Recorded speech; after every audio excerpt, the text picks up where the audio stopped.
नमस्कार मित्रांनो, मी तुमचा शेतकरी मित्र कलाकार नितीन.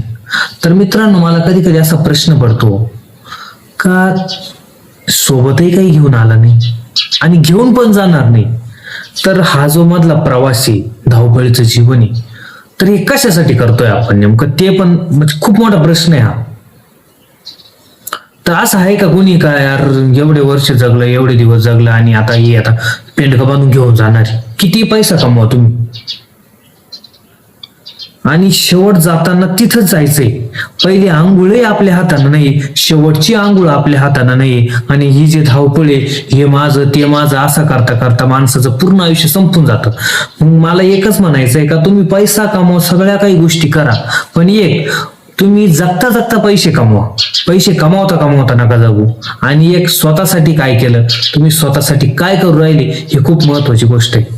आणि एक कॉम्पिटिशन तुम्ही कोणासोबत करू नका.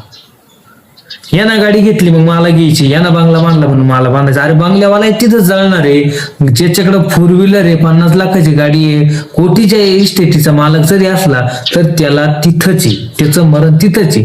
आणि कधी हे पण नाही माहित, मी असो कोणी असो, आला ती तारीख आपल्याला माहिती आहे पण जाण्याची तारीख आपल्याला माहित नाही. म्हणून मला एकच म्हणायचंय, सगळ्यांसोबत हसून खेळून आणि प्रेमाने आनंदी राहा. कोणी बोललं तुमच्या सोबत प्रेमाने 4 शब्द, त्याच्यासोबतही बोला आणि एकदम व्यवस्थित आणि समाधानी राहायचं. ही खूप मोठी गोष्ट आहे. माणूस मरेपर्यंत कधी समाधानी राहत नाही, पण एक आहे, तुम्ही मानलं ना तर समाधान आहे. 10,000 रुपये महिन्याला कमवून पण काहींच्या फॅमिली चालते, काहींच्या 50,000 कमवून पण चालते. तर म्हणून मला एकच म्हणायचंय, ज्या माणसाच्या अपेक्षा आहे ना त्या माणसाला कधी समाधानी राहून देत नाही.